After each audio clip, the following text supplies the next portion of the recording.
Despite Sainath being a very versatile journalist who have done stories across India, like talking to people speaking any language. Yeah, but this session has to be in English. So to begin with, welcome to YLF and thank you for joining us. I want to begin with a very personal anecdote, like very personal experience that I want to share. For the first time, I spoke to Dr. Sainath was in 2008. In 2008, it was the time when I left television journalism and I took a break and I was thinking that I'm not going to come back to journalism. And I was working with the NGO. And as part of that NGO, I invited Dr. Sainath for a program to speak in a program organized by that NGO. And in that, when I contacted, you were somewhere in USA or UK. I don't recall, but you were not in India. So you had, I think you had time to readily respond to mails. And I got his response. And when we were talking, I asked him, what's your designation? Like, because I was not very sure whether he was still with the Hindu as rural affairs editor or not. So I just wanted to ensure that when I put his name, I wanted to make it very proper. So I asked what your designation is. Then the reply that you gave me actually changed my life as a journalist. Dr. Sainath, half jokingly, told me that whatever the fancy title is, I am a field reporter. This is something, it was a watershed moment in my life as a journalist. And from that moment onwards, I started unlearning all this, aura and paraphernalia around designations in journalism, like whether you are a senior editor or whether you are this thing and that thing. Basically, a journalist is a field reporter. So let's begin from that point. Can I? I'm going to make a request of the audience, which I have been doing wherever I have been in the last 2 weeks, to stand and observe a moment's silence in memory of the murdered journalist, Mukesh Chandrakar of Bastar.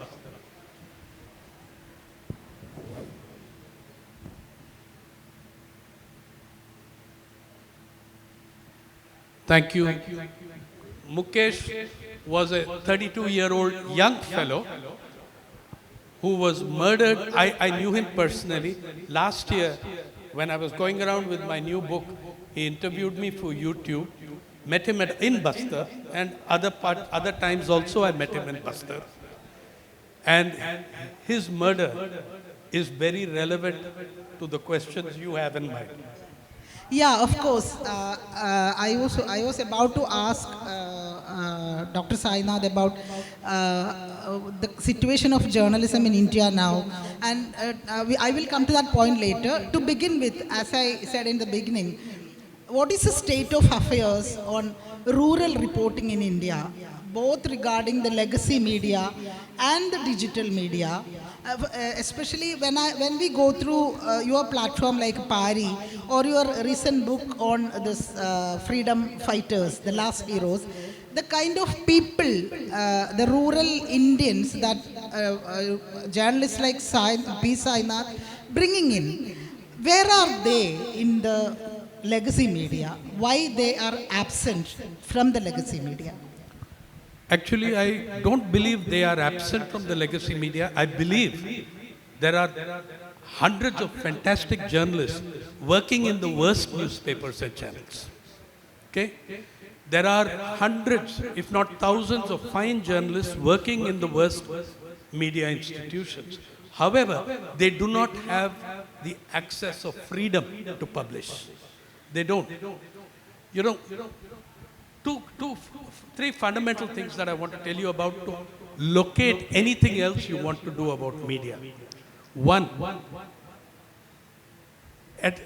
after 1,000 seminars on freedom of the press, where I keep arguing, it's not freedom of the press, it's freedom of the purse. It's the money that matters. Don't look at journalism and media in terms, don't look at one of the most fundamental differences that happened from the 80s. Journalism and media became two different entities. Media is institutional. The channels, the portals, the newspapers, the radio stations, the FM stations, these are media. They are based on profit. They are profit seeking. Journalism is what guys like you and I do for a living. Yeah? And the struggle of the journalist in the legacy media is, how do I sell my labor without selling my soul? That is the struggle of every journalist in the world today. How do we sell our labor without selling our soul? Second, it's absolutely wrong to understand and locate the media of today, the so-called mainstream media, more correctly described as corporate media rather than legacy or mainstream. Look, the average national daily, even the definition of what is a national daily. A national daily is any daily that has one edition coming out of New Delhi. The rest of us are anti-national. So you can have a newspaper that publishes only from Delhi, print order of 5,000, it's a national daily. Anyway, across India, all the big dailies, the percentage of rural news of rural origin on the front pages of dailies across this country, 0.67% of front page news is of rural origin. For 69% of the population of the country, you allocate 0.67% of the front page. Inside pages, all the beats, all the social sector beats, education, development, housing, whatever all those beats together get less space than the two portfolios, crime and entertainment. And as you know, in India, crime and entertainment have a very heavy overlap. I mean, why do we cover Salman Khan's Black Buck case? Because we love the Black Buck. Why are there 200 reporters at the court when it is a Salman Khan case? Because of that, there is a huge overlap even to make entertainment of crime. Right? So that's the second thing. Third is, has anyone here got an idea of what is the financial value of Indian media? What is the financial value in rupees and dollars or rupees and paisa of Indian media? It changed dramatically. It was always very large in the last 20 years. It changed dramatically in April last year. On March 31st, 2023, Ernst & Young, that company, like Deloitte or Standard & Poor, Ernst & Young, which tracks it every year, declared that the Indian media, by which I believe they mean all the media that are listed, the listed media were worth 2.32 trillion rupees. 2.32 trillion has 12 zeros. 2.32 trillion rupees was the value of the Indian media. On April 1st week, the biggest owner of that value, whose name is, as you know, Mukesh Ambani, in April 1st week, Reliance Jio entered into an agreement with Disney Hotstar. An agreement which gave Mr. Ambani control of 60% of all streaming in India. All streaming in India, 60% is in the hands of one individual, and the deal with Disney Hotstar was worth $8.5 billion. On March 31st, the value was $28 billion. April 7th, the Indian media's value, listed value, went to $36 billion, of which 40% of the value is controlled by one man. You know, all you people here in Kerala, when you watch ETV Malayalam, you're not watching Enadu TV Malayalam channel. You are watching Mukesh Ambani's ETV channel. Except the 5 Telugu channels, all the other 19 ETV channels have been owned by Ambani for 20 years now. And in those 20, by the way, Mr. Ambani doesn't know how many television channels he owns. I could tell him, but I don't think he's interested in having a conversation with me. But imagine that the value of, somewhere are closing in on 50% of the value of your entire media is in the hands of one man. The other man has taken over NDTV, taken over, what part of Quint is that, I don't remember. But you are seeing the greatest concentration of ownership of Indian media in history. Now you get to, what about social media? Doesn't it give us freedom? Guys, sorry to tell you, digital monopolies are the nastiest monopolies in human history. They are far more deadly than your legacy media or they are also corporate media.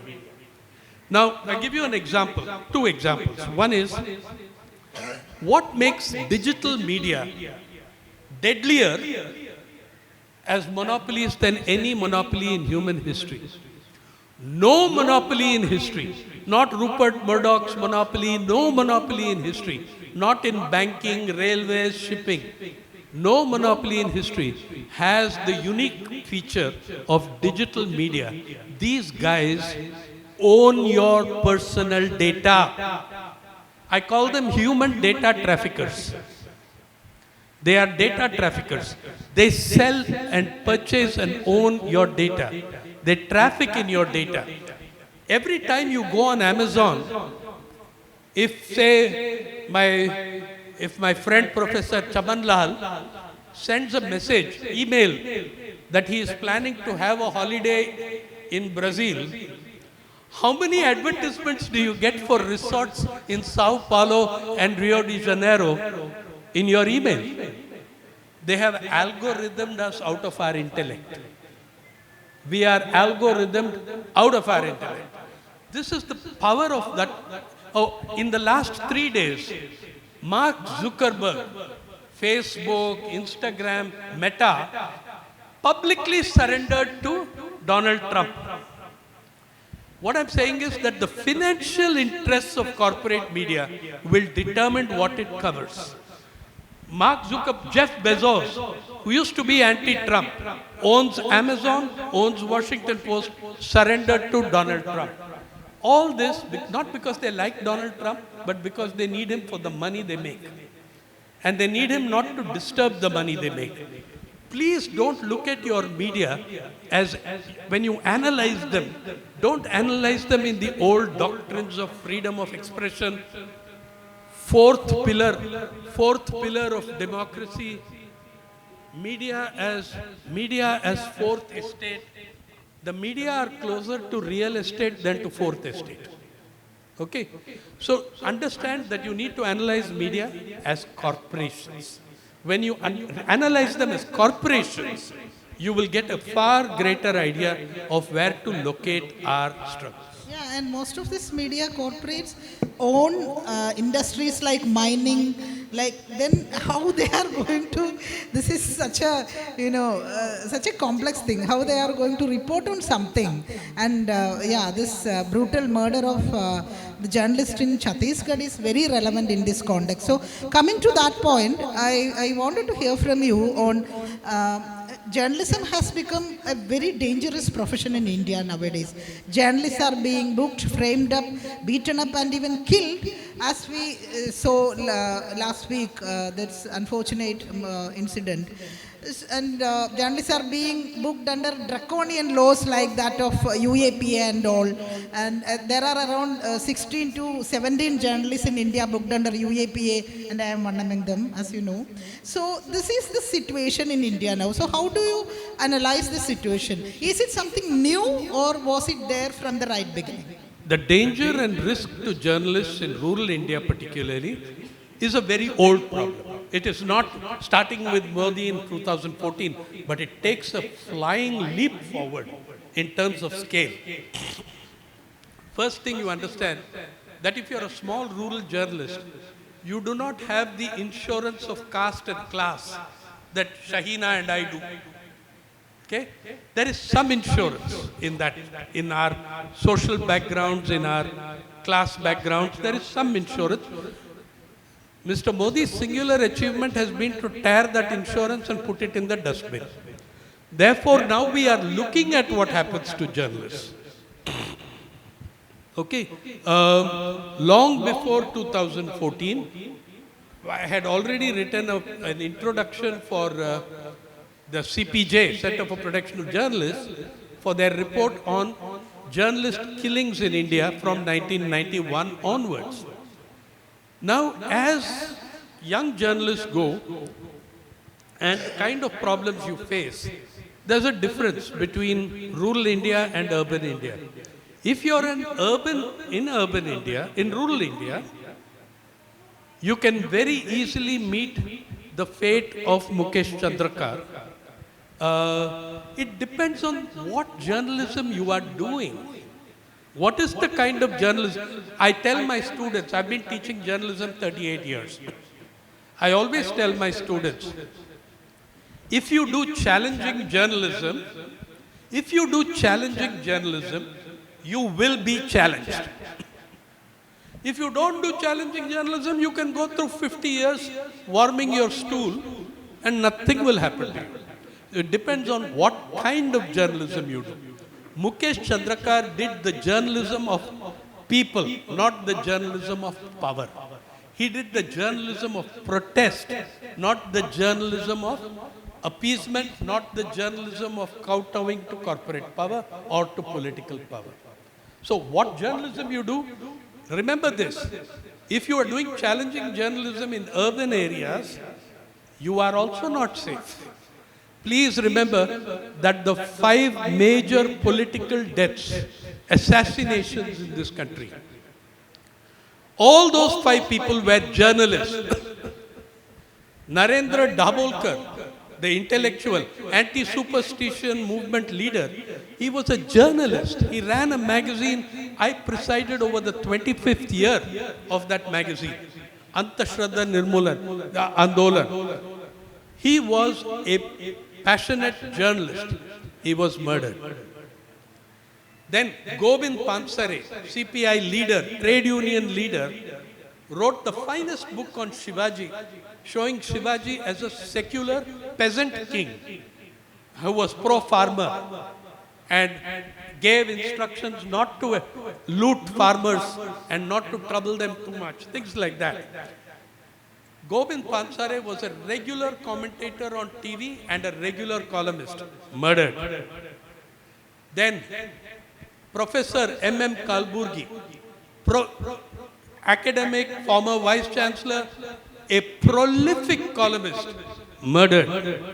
Gauri Lankesh, bilingual journalist, but paid the price for her writings in Kannada. Gauri Lankesh, journalist. And then Bukhari in Kashmir. What did these journalists have in common? Especially the first 4 famous public intellectuals. They had 2 things in common. They all wrote in their mother tongue.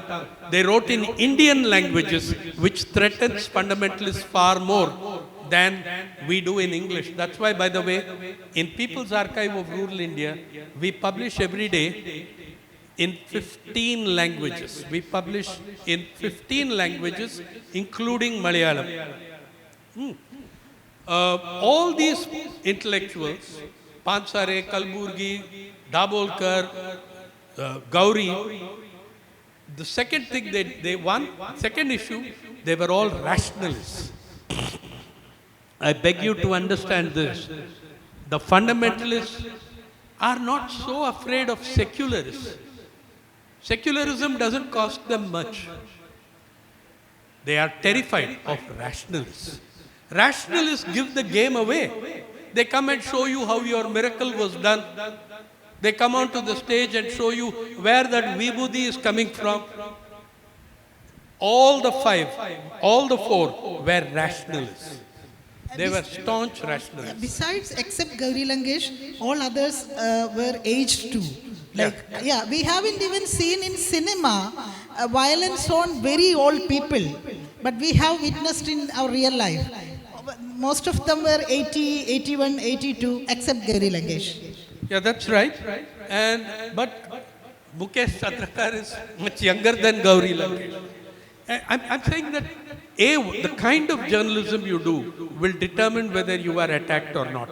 Now there is a new tactic for the last 3 years since the attack on NewsClick. The new tactic is don't get famous, well-entrenched journalists. Don't bring them sympathy by shooting them or beating them.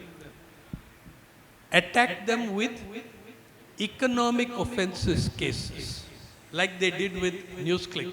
In the history of India, not even under British rule, was an attack happen where 46 journalists were raided at dawn in an operation involving nearly 500 police officers. Nearly 500 police officers or police personnel were involved in the raids on NewsClick. 46 journalists were taken in, their devices confiscated. Most of them have to this day not returned those devices. They have not got back their hard disks, their phones, whatever. They had to create new ones. So there is this second route of attack on established urban journalists. The attack on NewsClick was not an attack on NewsClick. It was a warning to every one of us here. It was a warning to you, Shahina, to me, to every journalist sitting here. This is what will be your fate. I never thought in my lifetime that a minister would hold up my photograph on the floor of Parliament, as Smriti Irani did, and declaimed that this is the man behind the farmer unrest, the brain behind the farmer unrest in the country. I was very proud of it, okay? But she also said a number of other things that are absolutely nonsense. But then so much of what Smriti Irani says is always nonsense. So you don't take that too personally, right? This is not nonsense. This is correct. You are the person behind. So I think that the person behind the farmer agitation is the farmer. Nothing will happen without the farmer. And I think how legacy media or any other media covers the farm agitation is a wonderful example of where the media are. Did your media tell you that the struggle of the farmers at the gates of Delhi was the greatest constitutional, democratic, peaceful protest for justice in the world in the last 30 years? In the last 30 years, and organized at the height of COVID-19. Did they tell you that 720 farmers died in the protest camps of COVID, of hypothermia, excessive cold, of pneumonia? This was what happened, but they kept fighting. So I won't take their credit away from them, Shahina. I support them unreservedly. That's another matter.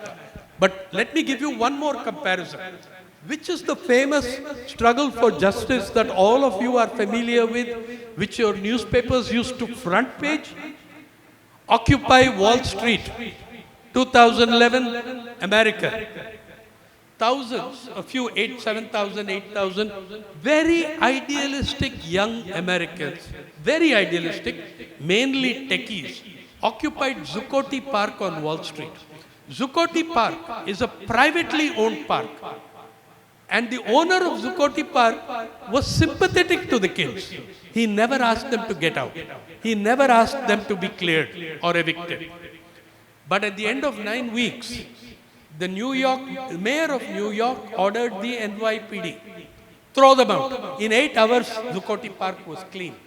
9 weeks they lasted, 8 hours they were thrown out. The Kisan Andolan of the Indian farmer lasted 54 weeks at the gate of Delhi. Nobody could break their spirit, nobody could break their will. But what did the media have to say? It didn't even mention that this was the greatest struggle in history, nor did they tell you this is the first time that the Indian farmer has confronted corporate power directly since the East India Company. Since the time of the East India Company, this is the first time the Indian farmer is up against the corporate world, and they did not flinch. They did not flinch. Why is that it was so poorly reported? Who owns the media? Who was going to benefit from the farm laws? Ambani, Adani. Who owned the media? Ambani, Adani. So why are they going to tell you that every second slogan in the Singhu, Tikri, Ghaziabad, Shahjahanpur, every second slogan named Ambani, Adani? Did the media ever tell you that Mr. Ambani's personal wealth is greater than the GDP of Punjab? That Mr. Adani's personal wealth is greater than that of Haryana? I should say GSDP, but GDP you'll understand easier. Okay? The two of them together, their personal wealth is far greater than the combined GDP of Punjab and Haryana. Did you ever read this in your mail? Did you read one editorial saying the farmers are right? Oh, the great journalism of courage. Their editorial would say the government is to blame for not talking sweetly to the farmer. These are all rural idiots. You talk to them sweetly, you can get them to do. The last paragraph would say, but the laws are good, they should be there. Okay? The farmers fought and destroyed it. They defeated the media. That's a very important thing in that struggle. Yeah, I think it is very important to mention one thing, like journalists are said to be contemporary historians, like journalists write the history of the time that we live in. In that sense, I mean, for me personally, the biggest contribution from Dr. Sainath is that the Indians started listening to the farmers in India after he started writing continuously about farmers. And also like this very idea, this very term, farmer suicide, which is coined by Sainath's School of Journalism. That was the first time that we started thinking about why farmers are committing suicide, and there is a connection between the occupation that they do and their life and death. So I think it is very important still, I believe, yeah, of course, the entire struggle, that entire movement belonged to the farmers of India, but people like Dr. Sainath, journalists like Dr. Sainath, had a stake in it in this sense, because he made us think about farmers, their life, their death. So indeed, I would say that he has a role in it.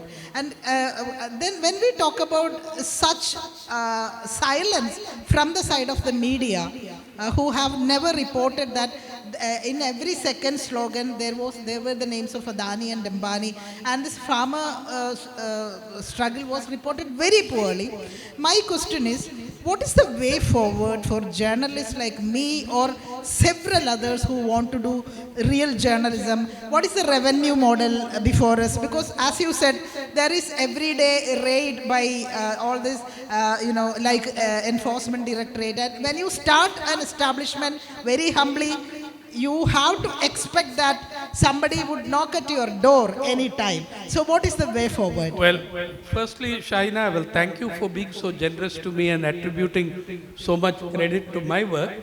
I should tell you that in the first 10 years of covering farm suicides, how your media used to mock it. They used to mock it.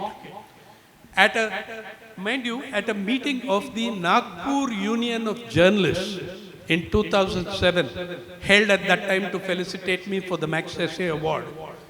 A senior journalist, 25 years experience covering Vidarbha, stands up from a great newspaper full of courage, stands up and tells me, is it not a fact that farmers are committing suicide because all these fellows are alcoholics and drunkards?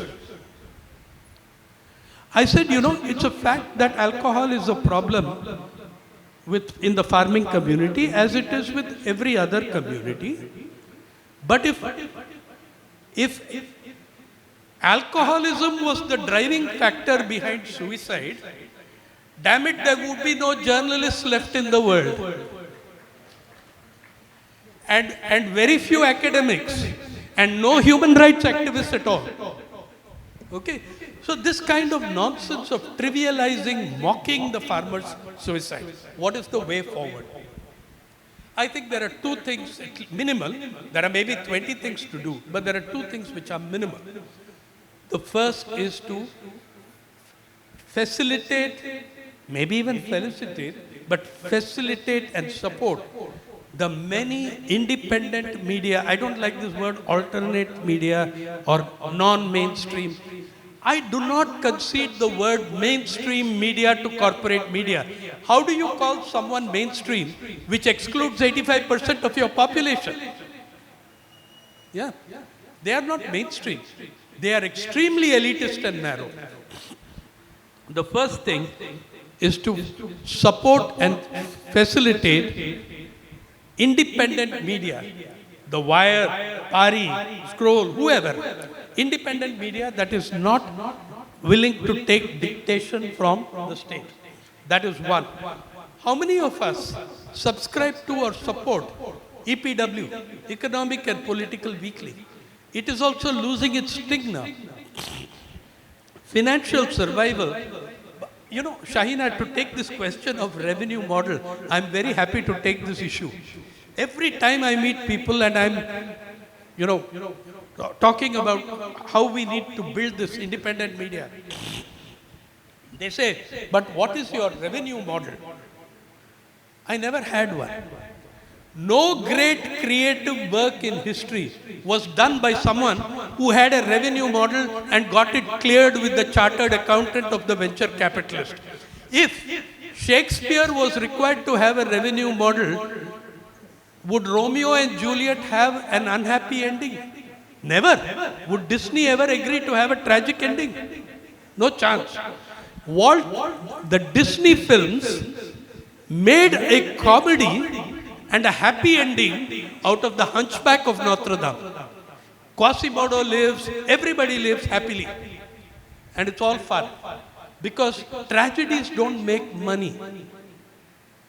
Tragedies don't make revenue. So everything has to be converted to fun and entertainment. Right? So nowadays, finally I got tired. When everybody asks me, what is your revenue model? I tell them I have two revenue models. See, we don't take advertising. We think there is enough rubbish being sold to enough youngsters through advertising that converts their dreams and wants into essential needs, which they are not. So we don't take advertising, and therefore we have no advertising revenue. We don't accept government funds, not that the government will ever give me a paisa. We don't have direct corporate funds either. We get our money from individual random donations from the trustees of Pari, which includes myself. We do other jobs, we put our money. And donations. People like you account for 31% of our revenue. Anyway, and foundations. Nowadays, when anyone asks me, what is your revenue model? I say, well, we follow the, models that are, they use other terminology in the business schools. We follow the BB revenue model and the BBS revenue model. BB revenue model is begging bowl. BBS is beg, borrow and steal. That is the revenue model we follow. Any friend of mine from JNU days who runs into me is at danger of facing extortion demands within the first 10 minutes. Because many of them have become vice chancellors of universities and ministers also. Okay, so this is my revenue model. Yeah, that's what we do. What is the way forward for us? Within the legacy media, an intellectual resistance. Pushing the envelope, that is what I did for 35 years inside that corporate media. So do you Push see it, the boundaries. do you see a difference? I mean, in the kind of resistance that had or it still has. I mean, I'm asking, whether it is coming down from the youngsters, how much is there? It's come down very dramatically for one single reason. The demolition of unions, the destruction of journalist unions, as Madhvan Kutty sir knows very well, from 1985, we turned journalists from tenured job into contract journalism. Contract journalist is like, contract hitman, or supari killer, whatever. When you have got 11 months, the entire origin of the paid news scandal, which you'll remember, I broke that scandal in the Hindu.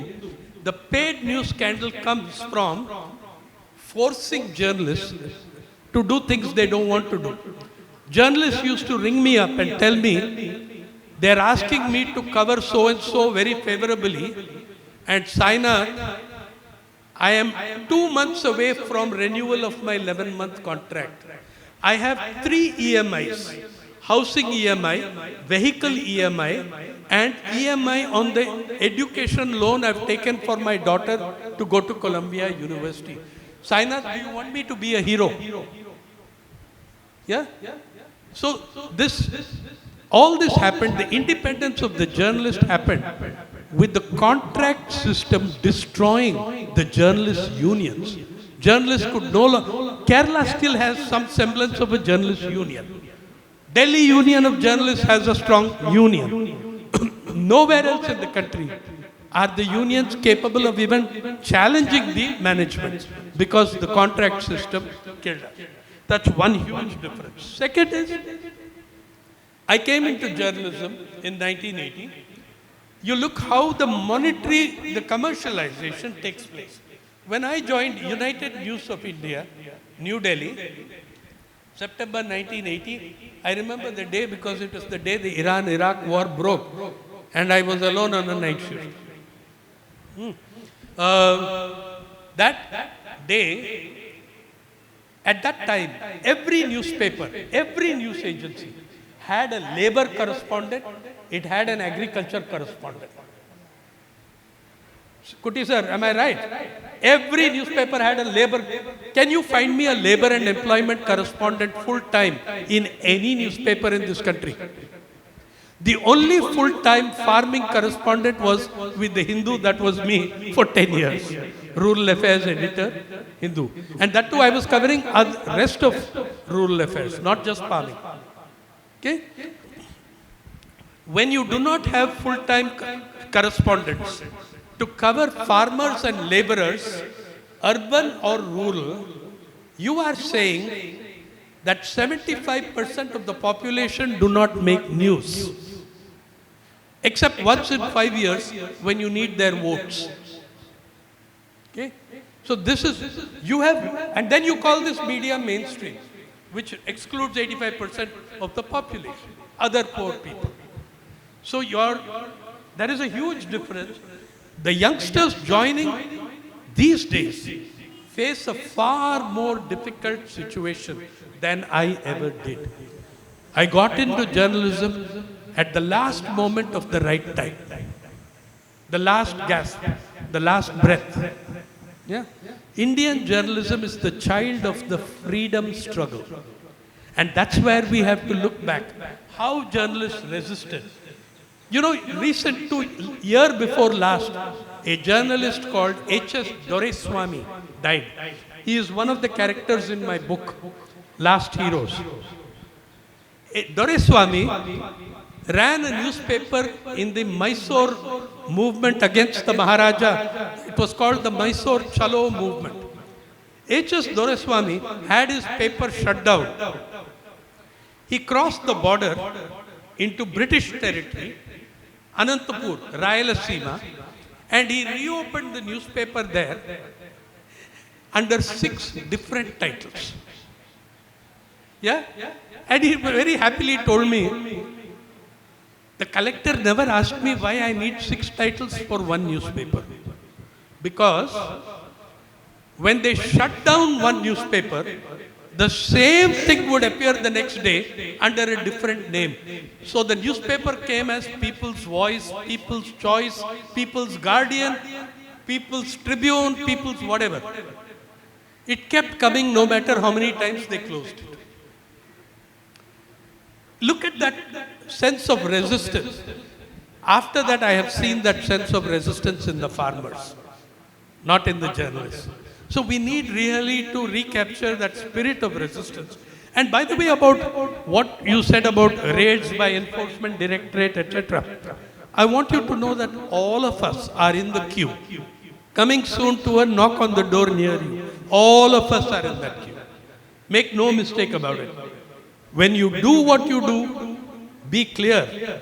You do challenging journalism, you will be challenged. My point is now it's gone beyond that. You will be challenged anyway. Silence will not ensure your survival. You will be attacked anyway. So for God's sake, resist. I mean, maybe because I'm a woman. In your book, I'm so fascinated by the story of Hausabi Patil. Oh my God. Whoever who have not read the book, I request you to read his book, Last Heroes. There is a woman, a very rural woman who died at the age of 92. She pretended as that she was suffering from domestic violence to cheat the cops, and she acted like, and her co-actors, the guy who acted as her husband, acted like he was abusing her. That story is amazing, really amazing. And I was asking somebody here in Kerala whether such stories have ever come in Malayalam. And, yeah, okay, but this was something very new to me. I mean, like the details of that story, how she resisted and how she marked a role in Indian freedom struggle. So I'm so grateful for bringing up such stories. And now it's time to open the floor for discussion. So if you have some questions, Malayalamil ചോദിക്കാം, translate ചെയ്തോളാം.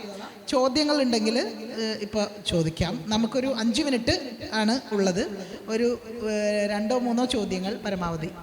I think the greatest lesson I learned from the freedom fighters, and that book is available in Malayalam, translated by K.A. Shaji, was this: the distinction between independence and freedom.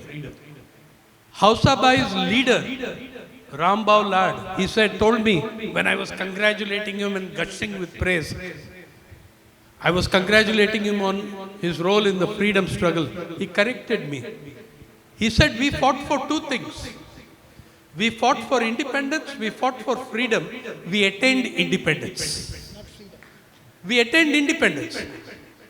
Freedom is a much larger battle, which we will never maybe complete in our lifetimes, but which we fight for.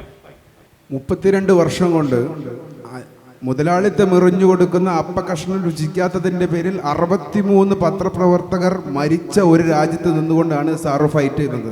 അതിന് സാറിനൊരു appreciation നൽകാൻ ആഗ്രഹിക്കുകയാണ്. അതുപോലെ AC റൂമുകളിൽ ഇരുന്ന് വെറുതെ പേപ്പറുകൾ എഴുതി തയ്യാറാക്കി തള്ളിവിടുന്നത് പോലെയല്ല സാറിൻ്റെ പ്രവർത്തനം. മണ്ണിൽ നിന്ന് കർഷകർക്കൊപ്പം അവരുടെ കൂടെ നിന്ന് റിപ്പോർട്ടുകൾ ഉണ്ടാക്കി ഭരണകൂടത്തിനെതിരെ പ്രതിഷേധിക്കുന്ന സാറിനൊരു ഹാറ്റ്സ് ഓഫ്. അതുപോലെ മാഡം ചോദിച്ച പോലെ ഏത് നേരവും വാതിലിലൊരു കൊട്ടത്തേക്കാം. അതൊരു പക്ഷേ ഒരു വെടിയുണ്ടാവാം, അല്ലെങ്കിൽ സാറ് പറഞ്ഞ പോലെ ED ആവാം. പക്ഷെ അതിനൊക്കെ സാറ് സ്ട്രഗിൾ ചെയ്യുന്നുണ്ട്. പക്ഷെ സാറ് തന്നെ പറഞ്ഞു വെച്ചു, ഇത് ഇന്ത്യയിൽ എത്ര പേർക്ക് സാധ്യമാണ്? ഒരു സാധാരണക്കാരൻ, നമ്മളിപ്പോൾ ഈ ചർച്ച ചെയ്യുമ്പോൾ അവരെക്കുറിച്ചാണ് നമ്മൾ ചർച്ച ചെയ്യുന്നത് പോലും അറിയാതെ ഒരു അമ്മയും മകനും ഈ സൈഡിലൂടെ മുഷിഞ്ഞ വസ്ത്രമായിട്ട് നടന്നുപോയി. എത്ര പേർക്ക് ഇത് ആക്സസിബിൾ ആണ്? സാറ് പറഞ്ഞ പോലെ പലരും ജീവിത വ്യതയിൽ ഓടുകയാണ്. EMI അടയ്ക്കണം, മക്കളുടെ ഭാവി, ആർക്കും ഇതിനെക്കുറിച്ച് ചർച്ച ചെയ്യാനോ ചിന്തിക്കാനോ നേരമില്ല. അതാണ് ഇത്രയും വലിയൊരു നമ്മുടെ രാജ്യം അഭിമുഖീകരിക്കുന്ന ഒരു പ്രശ്നം ചർച്ച ചെയ്യുമ്പോൾ പോലും അത് കേട്ടിരിക്കുന്ന ശുഷ്കമായ ഈ വേദി അതിൻ്റെ തെളിവാണ്. സങ്കടകരമായ യാഥാർത്ഥ്യത്തെ ഉൾക്കൊണ്ടുകൊണ്ട് സാറിനെ അപ്രീഷിയേറ്റ് ചെയ്ത് നിർത്തുന്നു. He was appreciating your work and he was asking that, I mean, how much people, like how many Indians, people like very ordinary people can access this kind of information, like, you know, the kind of stories that you do, the kind of stories that journalists like we are all doing. Yep.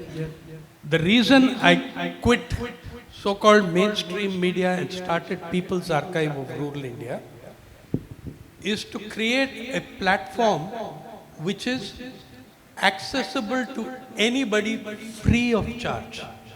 There is no subscription fee. There is no advertisement cost. There is no charge for accessing data. In our library, we work under Creative Commons copyright, Creative Commons version 4, which means that you, your child, anybody can download anything from PARI website free of charge and use it without paying us a single paisa, so long as you give us the credit for it. That's all we take. Second, we are publishing in 15 languages, including Malayalam, Chhattisgarhi, Bhojpuri, Assamese. Normally in India, multilingual means English and Hindi. We published, the first Indian language we published in was Urdu.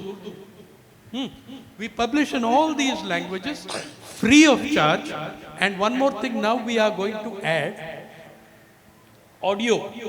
We have video, we have some audio, but everything we do will also come in audio, so that those who can't read, those who are illiterate, can still listen to what that story is about. So that's what we are trying to do. Sainath, this is in reference to the farmers' protests in Delhi. As a photographer, therefore media person, when I had gone, can you hear better? Yeah. So as a photographer, when I went to the farmers' protest in Delhi, which was absolutely staggering, as you said, the scale of it was unbelievable.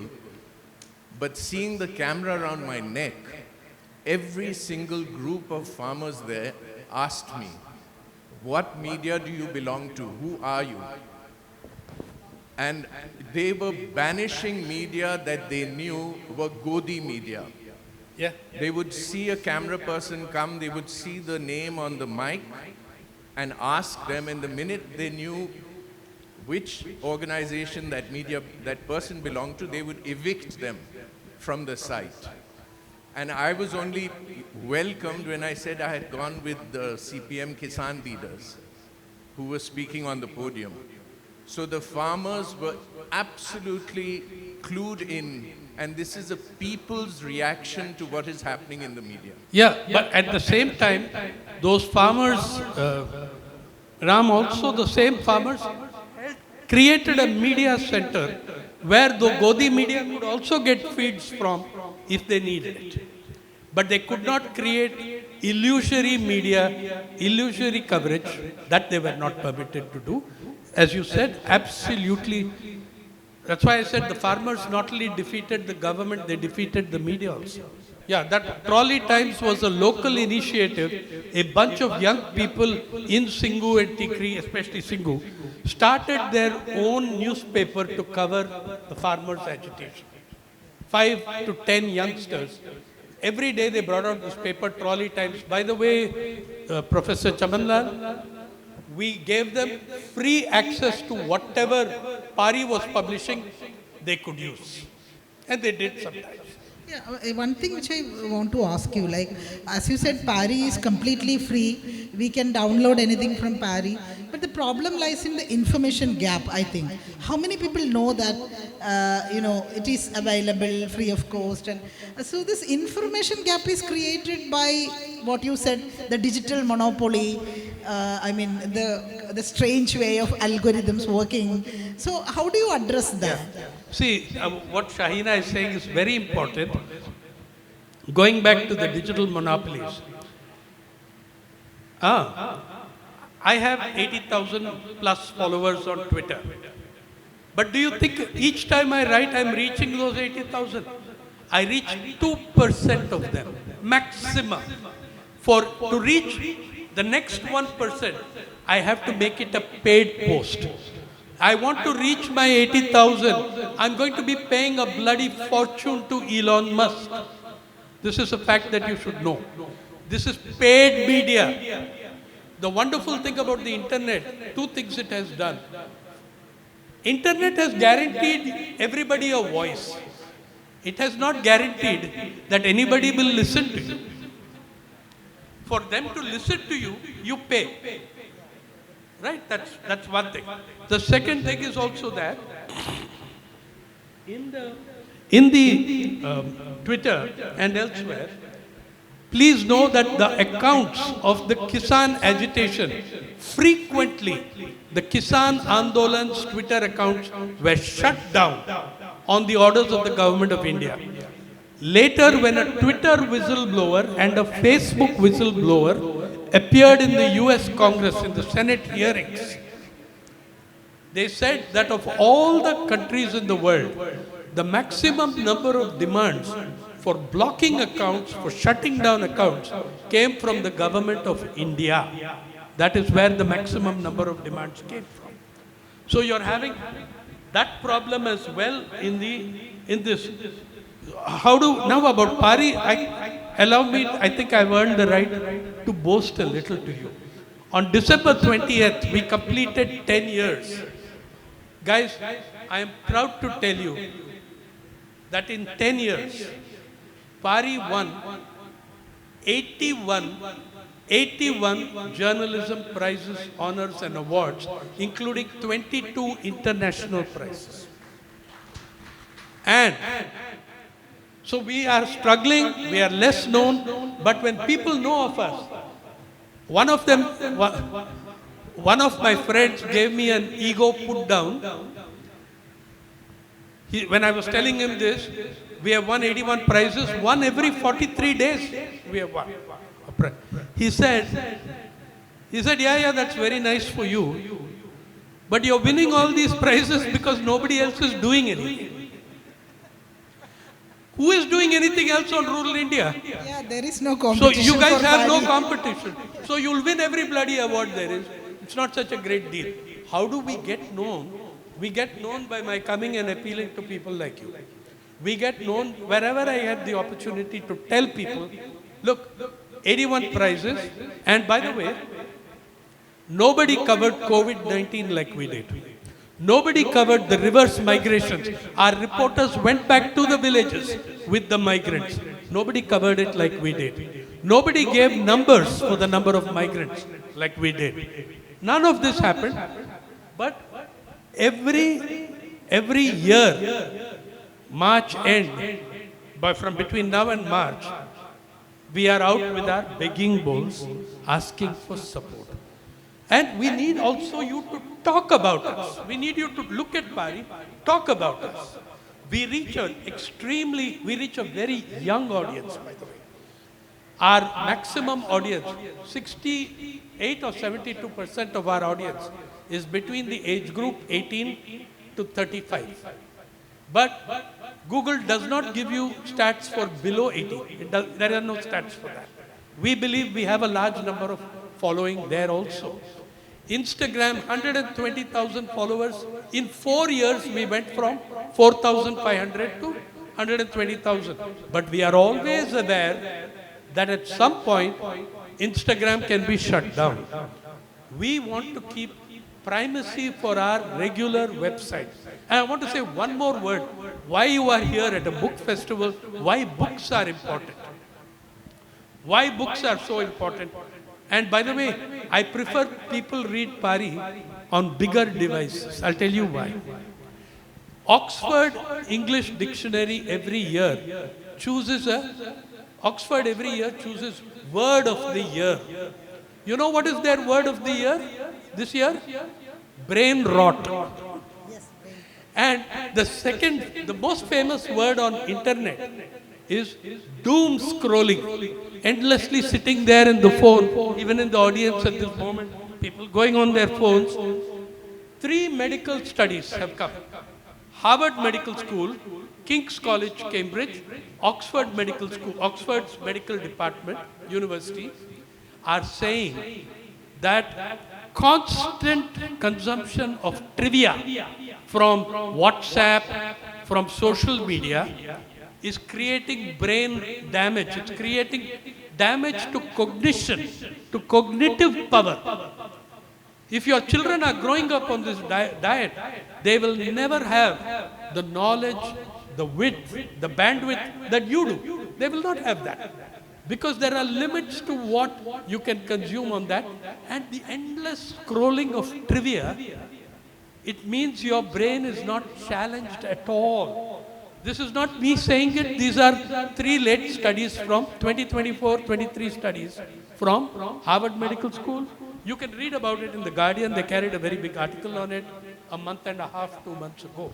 Even Meta had a study about how their own platforms create mental health issues among youngsters. And yeah, Meta actually put down that study. They didn't publish that study. And one whistleblower who was working with the Facebook quit, and she wrote about it later.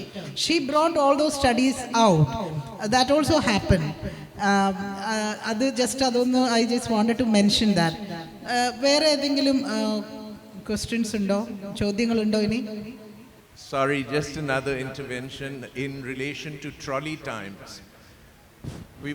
Sainath has talked about the threats that journalists and writers, etc., are facing. What happened with trolley times, very talented artists who had helped design it and put it together were forced to give their work for Narendra Modi's Man Ki Baat exhibition in the National Gallery of Modern Art. 13 artists were essentially forced to give work to a propaganda exhibition which has never happened in Indian history before, certainly not after independence. And these artists did it because they were terrified of getting raided by ED, by police, and their entire reputation in the art world has plunged because of participation in that. And that happened because of what they did for trolley times. Yeah, the same government has destroyed the NCRT, destroyed the syllabus, and full disclosure, I am one of those who had his work in NCRT expunged. I'm left out of the syllabus, okay. I didn't get too angry because I am in very distinguished company. The same tranche in which I was put in the dustbin included Charles Darwin. Right? So me and Darwin, me and Charlie, were together in the same dustbin. When they removed Charles Darwin, when the first attack on Darwin came, that time Mr. Satyapal Singh was the junior education minister. Satyapal Singh, whom I know well because he was my police commissioner in Mumbai and Pune. And there was this debate going on. And I loved it. He spoke one day in Lucknow on the main platform. And the next day it so happened that I spoke on the same platform at the same time. He was part of the election campaign in that time. Satyapal Singh explained why Darwin is wrong. He said, scientific explanation why Darwin is rubbish. He asked the audience, I challenge you, all you intellectuals here, Progressive Writers Association were there. Can anyone claim to have gone into the forest and watched apes turning into men? This is what Satyapal Singh, your Minister of Education, asked the audience. Can anyone here claim they went into the forest and watched apes turning into men? Then you talk to me about Darwin. Next day, I was unable to speak until I answered this question. The audience were saying, no, you have to tell us. Satyapal Singh ji said this. What is your reply? I said, he's got a point. No one of us has gone into the jungle and watched apes turn into men. But we are a privileged generation We are sitting wherever we are, watching Mr. Singh and his cabinet colleagues. We are not watching apes turn into men. We are the privileged generation that is watching the reverse process. Yeah. So but this is the attack on history, on textbooks, on syllabus, on journalists, on journalism. In this, you have a choice. You know, whether it's in photography, whether it's in journalism. I believe, for instance, that there is the photography of power and there is the photography of protest. In between, there is a vapid zone where you don't know which way it will go. But likewise, there is a journalism of power and a journalism of resistance. A journalism of corporate power and a journalism of people's struggles. It's for us to make that choice. In the choices we make, you are going to draw attacks on ourselves. I don't know anymore that we have a choice about that. Those attacks are going to come anyway. So in this, are we with the journalism of photography of power? Are we with the photography of protest? Are we with journalism of the people? In the history of Indian media, 160 out of 200 years, it is the people of India who defended press freedom. Remember this, even during the emergency, it was not the big media that fought. Times of India caved in and entirely sucked up to the government. Small journals, mainstream, small seminar, small journals were shut down during the emergency. Journalists, individual journalists, Indian language journalists, went to prison in hundreds and hundreds of numbers. When the first riots took place in Kolkata, Ashutosh Chatterjee, who became the first Vice Chancellor of Calcutta University, was one of those jailed. In 1906, when Bala Gangadhar Tilak was sentenced to 6 years for sedition, it was not the elite or civil society that came to protest Bal Gangadhar Tilak's arrest. It was the working class of the Mumbai textile mills who came on the street. 22 of them were shot dead. 16 died on that day. 6 died of their wounds. People who could not read and write came forward to defend Tilak's freedom of expression. We owe it to the people of this country to resist, to belong to the journalism and photography of protest, not of power. One of the great cliches of our time is we should speak the truth to power. I am beginning to hate this cliche. You know, there's something horrible about this. We should speak the truth to power. It suggests that power is a very innocent, naive creature. If we tell them what's wrong, they will set it right. All I have to do is to tell Mr. Amit Shah what's going on in Manipur and he will correct it. I have to speak nonsense. Our job is not just to speak the truth to power. Our central job now is to speak the truth about power. To speak the truth about power to the readers, to the masses. That is our job. It's time to wind up this conversation. This 40 minutes that we spent with Dr. P. Sainath. Like P. Sainath, it's like, as we usually say, Gabriel Garcia Marquez is a Malayali. P. Sainath is a Malayali for all of us. We are so familiar with his works, and this time that we spent together is actually like this very meaningful conversation. The title of this session is People Spend Power and Poverty, Power and Protest, and he spoke all about these aspects. And thank you for joining us, and thank you everybody for joining here and making this session so meaningful. Thank you. Thank you.